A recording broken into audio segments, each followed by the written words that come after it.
Olha só, pessoal, a gente começa falando do efeito das redes sociais para a democracia, na democracia. Vivemos uma crise ampliada por bolhas ideológicas na internet? Este é o tema do livro A Crise da Democracia nas Redes Sociais. E o autor deste trabalho está aqui comigo, o pós-doutor em Ciências Jurídicas Políticas, ex-vice-prefeito de Porto Alegre e secretário adjunto da Casa Civil do Estado, Gustavo Paim. Boa noite, bem-vindo ao Poder RS. Finalmente. Boa noite, Orestes. Boa noite a todos os teus telespectadores. Um prazer estar aqui para debater esse tema que foi realmente minha pesquisa de pós-doc na Universidade de Lisboa, sob orientação do professor Jorge Miranda, o pai da Constituição Portuguesa. Aos 81, 82 anos, teve fôlego para me orientar lá e virou esse livro sobre a crise da democracia na era das redes sociais. Muito bom. Vou mostrar aqui a capa. Não sei se o Igor tem lá no telão, senão o Magalhães mostra aqui a capa nessa câmera. A capa do livro, que ficou muito bonita. Quem é que desenhou? Que desenho é esse, Paim? Essa é uma obra do Carlos Brito Velho, Caloca, o famoso Brito Velho. Ele tem uma obra muito... Se quiser, eu posso mostrar aqui. Ó. Aí, ó. Mostra aqui, fica mais fácil. Pega lá. Ele tem uma obra muito tradicional, assim, muito conhecida, a obra do Brito Velho. É um grande amigo, um parceiro. E quando eu tinha lançado meu livro anterior sobre direito eleitoral e segurança jurídica, ele tinha se oferecido para fazer a capa do livro seguinte. E eu acho que a pintura dele tem muito a ver com essa ideia do que a gente vive na democracia, na era das redes sociais. Esse livro, essa capa, esse quadro é um quadro de 2024 e está dentro de um post do Instagram. Eu brinco com ele que, na verdade, com os meus amigos em geral, que eu não me importo que esse livro julguem pela capa. É verdade. Esse, de fato, eu não me importo. Podem julgar pela capa. E, exatamente, aí a Livraria do Advogado fez num estilo post de Instagram. Uhum. Então, fez, claro, o livro, mas como uma postagem de Instagram. No final da entrevista, nós vamos falar sobre o lançamento, que teve que ser adiado, né? Ia ser em maio, por tudo que aconteceu. Foi adiando. Já tem data marcada? Em princípio, 15 de julho no Asiana. Em princípio, dia 15 de julho no Asiana, então, 19h30? Começa às 18h30 e vai até 21h. Ainda bem que é no Asiana, viu? Porque o Asiana é um dos grandes restaurantes de Porto Alegre. Estou sempre divulgando aqui o Asiana. Culinária extraordinária. Vamos ao conteúdo, então, já que a gente falou da capa do livro. Primeiro, por que este assunto te interessou? Ele é muito atual, claro, né? Tu é um homem público, um homem político, né? Foi vice-prefeito aqui da capital, sofreu na pele o efeito das redes sociais. Todos nós estamos sofrendo. Então, claro que isso vira um objeto de análise. É professor também do curso de Direito da Unicinos, mas eu queria que tu, por que escolheu especificamente este tema e aí para fazer o teu pós-doc? Quando eu fiz a minha seleção para o pós-doc na Universidade de Lisboa, o professor Jorge Miranda sugeriu que eu falasse sobre o princípio representativo, sobre a democracia representativa. E eu disse, ok, gosto do tema, pensava muito em sistemas eleitorais, que é um outro tema que eu sou apaixonado, mas em um dado momento, estudando um pouco mais sobre a história da democracia, eu me deparei com a lógica de que a democracia vive ciclos de crise. E não pelos seus defeitos, pelas suas virtudes. A democracia é realmente um sistema de governo em que se convivem os diferentes, as ideias diferentes, que convive o pluralismo. E isso, obviamente, vai ter divergência, fricção, tensões, e percebe-se claramente na América Latina em geral, e aí eu utilizei também um pouco minha experiência como professor de direito eleitoral e como observador de eleições internacionais. Eu estive na eleição do Chile, no final de 21, na eleição presidencial do Chile, 21, uma eleição muito aguerrida. Tinham vários candidatos, para se ter ideia. O terceiro colocado, o Parisi, fez a eleição toda nos Estados Unidos, que ele tinha uma ordem de prisão no Chile. Nossa. Ele não desceu no Chile e ficou em terceiro colocado. E o primeiro e o segundo, o Boric e o Cast, eram os mais extremos. À esquerda, o Boric, e à direita, o Cast. E hoje, na política, quando se bota um candidato mais à direita, normalmente ele já recebe o apelido de ou Trump chileno ou Bolsonaro chileno. Depois, em 23, também acompanhei as eleições presidenciais americanas, eleições argentinas, as presidenciais argentinas. Já estou pensando agora no final, 5 de novembro, tem eleições presidenciais americanas. Esse ano. Mas as argentinas também com uma eleição muito polarizada e muito disputada Eu estive lá acompanhando desde o primeiro e o segundo turno, entre o Milei e o Massa, e eu percebi, então, que a América Latina, em geral, estava caminhando para uma lógica de eleições muito polarizadas, muito radicalizadas. E a pergunta era, até que ponto as redes sociais têm influência nisso?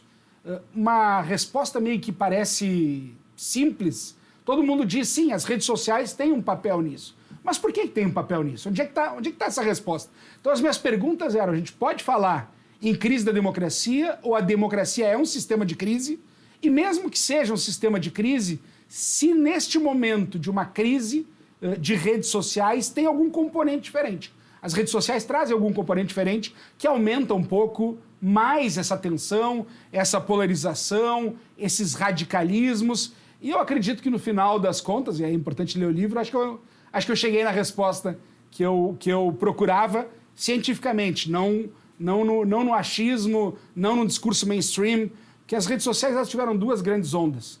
A primeira, naquela de 2009, 2010, e tiveram muitas manifestações. Quem não lembra dos protestos de junho de 2013 no Brasil como um todo? Não é? Todo mundo diz que é ali que começou essa radicalização da política no país. No Brasil, a gente tem o movimento de junho de 13, mas a gente tem Primavera Árabe, Occupy Wall Street, 15M na Espanha, os ativistas ambientais no Chile, os estudantes no Reino Unido. Foram inúmeros movimentos, bem nessa época, 10, 11, 12, 13, em que ninguém sabia como, de repente, tinham milhões de pessoas nas ruas. Como é que convocava, como é que surgia isso? E aí hoje se percebe claramente, foi uma primeira onda das redes sociais, em que o discurso mainstream era de, olha, é a Ágora 2.0, é a democracia direta. Hoje todo mundo participa, hoje todo mundo tem vez e voz. Há uma maior participação política numa época que a participação política estava em declínio. Então ela foi muito louvada, era um otimismo muito grande. Em 2016, veio em junho o Brexit e veio em novembro o Trump, e o discurso mainstream ideologicamente não gosta desses dois conceitos. Ideologicamente, então, as redes sociais viraram talvez o que tem de pior, onde discurso de ódio, de fake news, de radicalismo, de polarização, quando as redes sociais são um meio. E nós fazemos uma boa ou uma má utilização das redes sociais. Eu quis fazer realmente uma análise nesse sentido. Sem esse discurso mainstream, porque não gosta do Trump, porque não gosta do Brexit, que faz uma demonização das redes sociais, quando, na verdade, o ser humano, de alguma maneira, o político, de alguma maneira, está utilizando de maneira equivocada, mas, claro, há os algoritmos. Claro. Nós temos ali uma influência e isso me parece que merece uma discussão um pouco mais aprofundada. Nós vamos aprofundar um pouco mais esse assunto. O bom de ter um livro que ele é resultado de um mestrado, de um doutorado, ou no teu caso, de um pós-doutorado, é que o político, o homem, o CPF, ele tem que obrigatoriamente ficar afastado, né? Porque tem que ter esse distanciamento científico para analisar o fenômeno social. E aí tem que estar preparado, pai, para enxergar algumas coisas que o mesmo preconceito nosso, às vezes, aponta para outro caminho. E a nossa vivência diária nas redes sociais, que ela é empírica, tu conseguiu ter esse distanciamento, foi muito difícil, tu contou com a ajuda do teu orientador, como é que é se distanciar dessa realidade tão visceral que é a gente viver nesse mundo na era das redes sociais? Tem uma frase contaminada que diz que se os fatos não confirmam a minha tese, dane-se os fatos. Isso. Eu tento fugir um pouco dessa lógica. Obviamente, quando tu tem uma pergunta, um problema... O autor deste livro não é o político Gustavo Paim, ele é muito mais o professor, o estudioso. Exatamente, tanto que tem uma análise sobre o Brasil, tem uma análise sobre o caso Brasil 18, 22, mas eu fiz de maneira bem resumida e procurei colocar fatos apenas. Realmente fazer um pouco uma linha do tempo de algumas questões ilustradas com notícias, sem fazer posicionamento. Então, no caso do Brasil, eu evitei me posicionar, porque teria uma contaminação natural, tem um viés natural e teria, pela minha história política, provavelmente algum questionamento. Sim. Disso é decorrente de algum interesse político. Então, no caso Brasil, eu procurei largar fatos, demonstrando que não há dúvida que nós vivemos uma tensão e uma democracia muito conturbada no nosso país, mas era também um pouco uma resposta E eu procurei e encontrei essa resposta de algo que me parecia fazer sentido, de que, sim, a democracia vive uma crise, o Brasil não é alheio a isso, mas não é algo que deva nos aterrorizar a ponto de imaginar que nós estivemos em algum momento à beira de uma ruptura democrática. Me parece que não.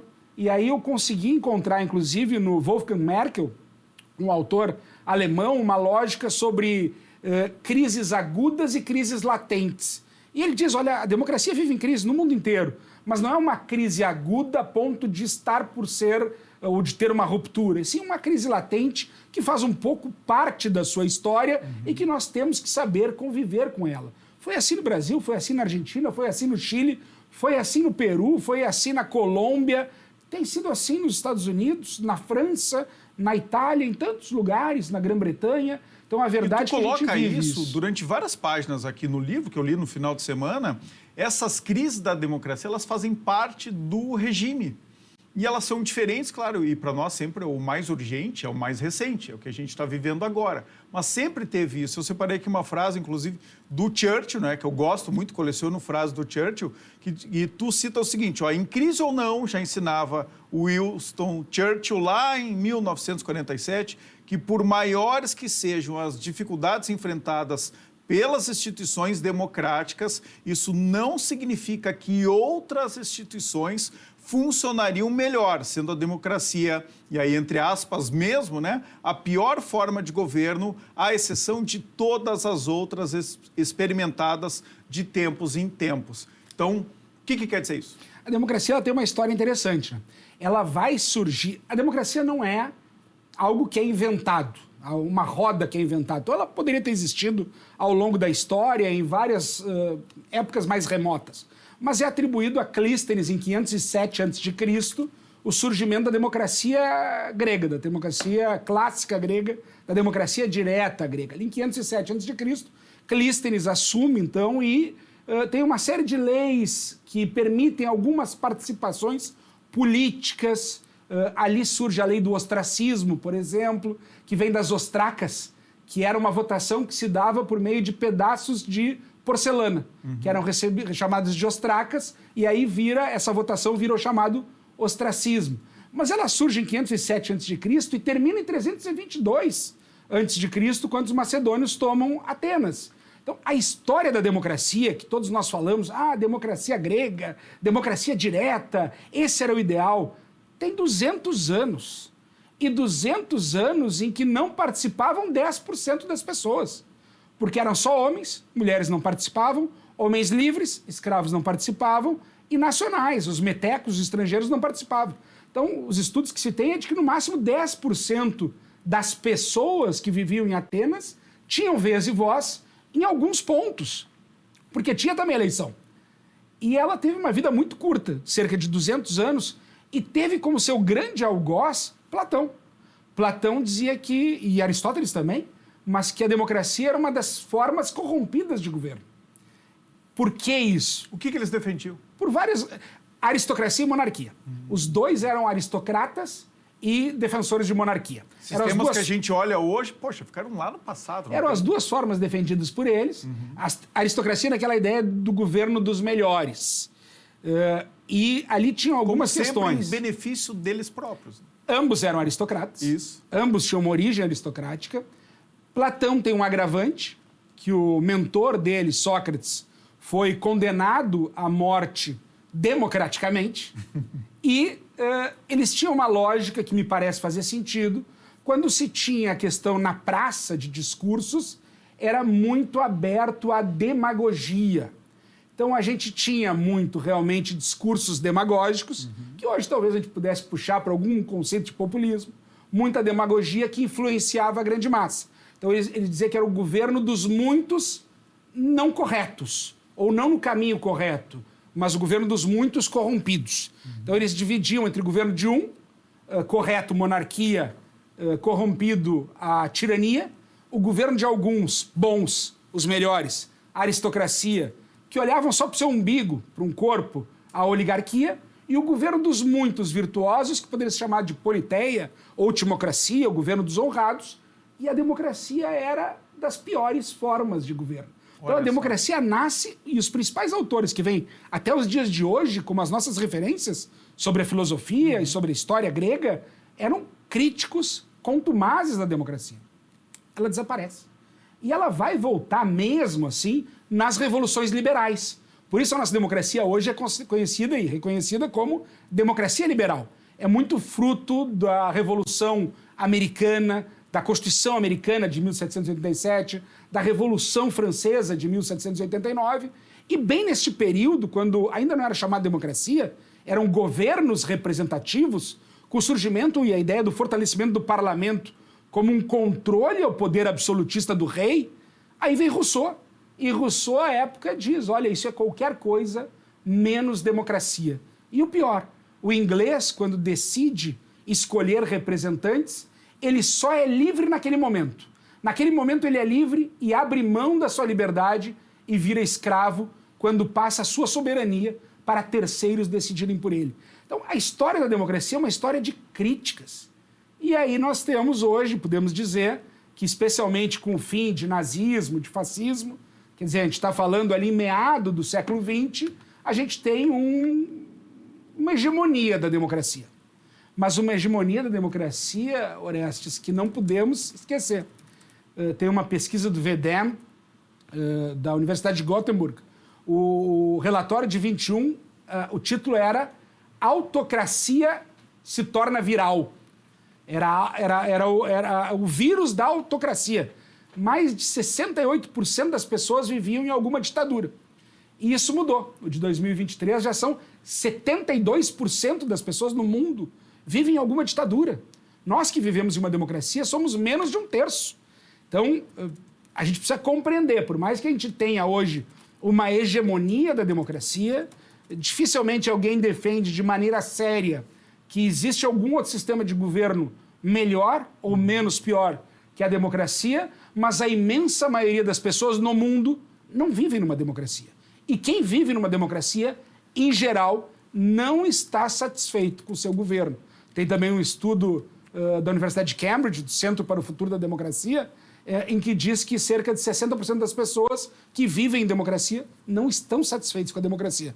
Ou seja, temos um risco aqui, temos um perigo. Precisamos, de alguma maneira, regar um pouco e cuidar um pouco dessa democracia. Vamos puxar as redes sociais aqui. Tu diz no livro ali que a utopia das redes sociais é que todo mundo teria a mesma voz, que ela teria, né, a gente teria oportunidades horizontais, ou seja, todo mundo que não tinha como se manifestar e não tinha um palco para se manifestar, com as redes sociais teria.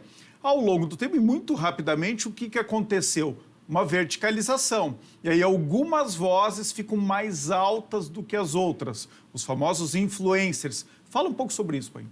E sempre a democracia teve isso também. Que quando nós vamos pensar no surgimento da democracia representativa, eram a elite dos notáveis. Os notáveis, os parlamentares, eram chamados, o que Duverger chamava dos partidos de quadros. Então eram grandes quadros notáveis parlamentares que era uma elite política. Quando começam as revoluções sociais, tem o sufrágio universal, nós vamos ter a elite dos partidos políticos. Começa uma democracia de partidos políticos em que a burocracia partidária passa a ser uma elite.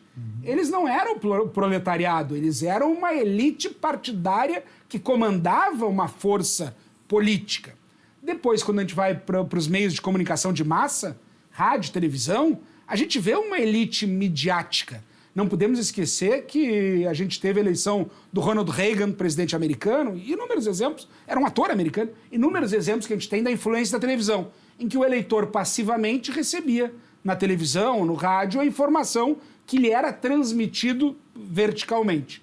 As Aqui redes no sociais, Brasil, talvez a eleição do Collor também tenha sido o resultado disso. Eleição do Collor, e temos inúmeros exemplos de personagens da mídia que são eleitos.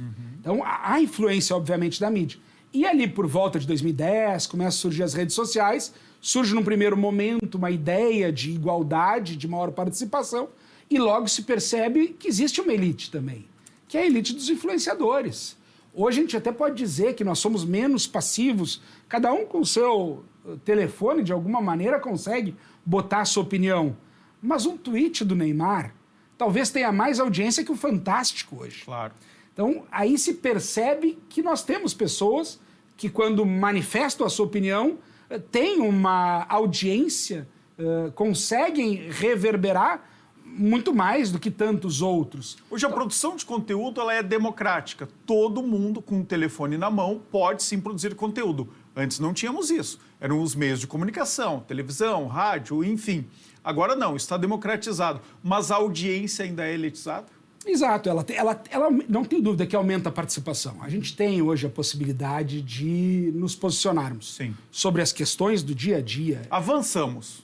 Isso não há dúvida. E somos ouvidos. Sim. Quer dizer, as pessoas, muito mais em geral, do que antes. são ouvidos e muito da gestão pública leva em conta essa métrica de como é que tá as críticas, como é que estão os elogios, de que maneira está sendo a análise pelas redes sociais. Então, as redes sociais públicos, aliás, muitas vezes, né, eu que já fui secretário de comunicação, às vezes dão atenção para a manifestação de pessoas com poucos seguidores, com pouco engajamento. E os jornalistas têm que explicar, olha aqui, ó, não é tão forte assim. Mas mesmo assim, essa mensagem chega aos gestores. Chega. Hoje, então, há, sem dúvida nenhuma, um aumento de participação. De alguma maneira, me parece que ela, sim, vem como um fortalecimento da democracia. Eu não sou um crítico das redes sociais, muito pelo contrário, mas também não são poucos os políticos que nós conhecemos, Orestes, que quando fazem uma postagem, a gente vai conversar e diz, olha, o que tu está escrevendo não está bem correto. Não foi isso. A palavra é diferente. Mas se eu escrever essa palavra correta, eu não vou ter repercussão, eu não vou ter engajamento, eu não vou ter curtida. Então, muitos políticos também, de alguma maneira, acabam, não que eles pensem dessa maneira, mas acabam se guiando por essa audiência. Exagerando, talvez, para ter engajamento. Cite em razão alguns de nomes, algoritmo, por favor. Em razão de algoritmo, por exemplo. Cite alguns Eu nomes. acho que a gente tem números Brasil afora. Eu tô brincando contigo. Mas a gente pode fugir daqui. Mas vamos lá, tu cita alguns casos aqui de polarização que explicam e deixam isso muito evidente. O Igor, nosso diretor aqui, separou alguns desses momentos, né, de mais radicalização, polarização na internet, e acho que eles são ilustrativos. Pode rodar aqui, Igor. Tem áudio ou eu falo em cima, Igor? Tem o áudio está baixinho? Aqui não tem áudio, então fala aqui, Igor, o que é essas imagens. Aqui o Lula chegando em Curitiba, né, sendo preso, foi um dos casos midiáticos, né, que teve alto engajamento para o bem e para o mal na internet. Então aqui a gente está falando, Paim, de polarização. Esse é um caso. Vai para o próximo, Igor. Só para ilustrar mesmo, para a gente relembrar. Aqui, Igor, aqui os protestos, né? No Congresso Nacional. 8 de janeiro. Isso. Também outro caso de polarização. Tem mais algum? Vai para o próximo. Aqui uma manifestação no quartel, na área dos quartéis ali em Porto Alegre. Por que tu cita, entre tantos, tu citou esses casos no livro, Paim? Pode voltar? Eu até citei, eu não citei tanto estes casos, mas é um exemplo. A gente pode pensar que a eleição brasileira, não que tivessem só esses dois candidatos, mas só esses dois candidatos foram ouvidos. E em nível nacional, em 2022, e esse caso eu cito também no livro, talvez o único que tenha conseguido não participar dessa polarização, não estar num lado ou outro, e por incrível que pareça, num estado extremamente maniqueísta, que tem até um nome próprio, que é a grenalização, tenha sido o governador Eduardo Leite. Ele foi o único que fez o segundo turno sem se posicionar na eleição nacional, discutindo, e o símbolo era a bandeira do Rio Grande do Sul, discutindo os assuntos do Rio Grande do Sul. O Rio Grande do Sul fala mais alto. Talvez tenha sido o único caso que tenha sobrevivido a essa polarização no Brasil. Foi uma exceção, com certeza. Foi uma exceção. E o que a gente percebe hoje não é que não tenham outros candidatos. Não é que no Chile não tivessem outros candidatos. Não é que na Argentina não tivesse outro candidato. Não é que no Peru não tivesse outros candidatos. Não é que na Colômbia não tivessem outros candidatos. Mas simplesmente nessa onda de polarização e radicalismo, o discurso mais ponderado, mais equilibrado, parece que não é ouvido, porque tem dois berrando tão alto que a audiência está centrada neles. E a discussão que eu tento puxar aqui é até que ponto as redes sociais contribuem com esse radicalismo. E aí tem alguns exemplos de autores que fundamentam isso. O Habermas é um. Que é para explicar as bolhas. O Habermas explica um pouco a questão dos meios de comunicação de massa e depois das redes sociais, em que ele fala sobre uma mudança na esfera pública. Porque quando a gente vai discutir se a democracia está em crise ou não, a gente precisa entender o que é democracia. Eu gosto de um conceito de uma italiana, Nadia Urbinati, que diz que democracia é vontade e opinião.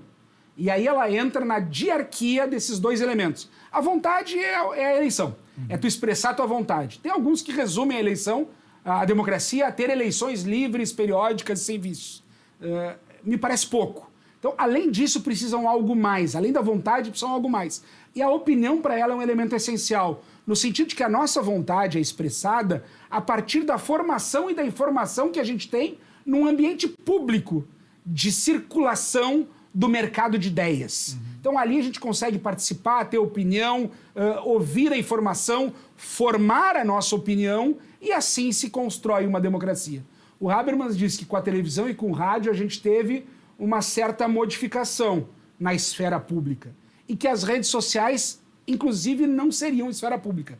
Seria uma esfera semipública, que as big techs são todas privadas e de alguma maneira, obviamente, tem uma repercussão pública, mas tem um comando que não é público. Tem uma mão invisível também dos algoritmos. E tem os algoritmos. E aí Kassenstein tem algumas pesquisas que demonstraram isso, de qual é o efeito que se tem. Uma foi no... Fala sobre isso porque é importante, porque eu sempre digo que polarização na política sempre existiu. Sempre existiu. É normal. Mas nos parece agora que é uma polarização única que só tem esse caminho. Por quê? E acho que tu explica um pouco isso no livro, pai. Tem uma pesquisa do Kassenstein no Colorado, em 2006, em que tinham cerca de 60 pessoas dos azuis e dos vermelhos, que na política americana são os mais conservadores dos partidos republicanos e os mais liberais, ou left libs, do Partido Democrata americano. E ali eles juntaram sobre 3 temas que eram, em 2006, os temas mais polêmicos. Ações afirmativas, uniões homoafetivas e aquecimento global. Não que não sejam polêmicos hoje, mas à época eram os principais temas. E eles reuniram em grupos, os mais conservadores, em grupos de 5 ou 6 pessoas, grupos com mais conservadores e grupos com mais liberais. Quando chegavam e ouviam a opinião deles antes de discutir em grupos, eles tendiam a ter alguma margem de consenso.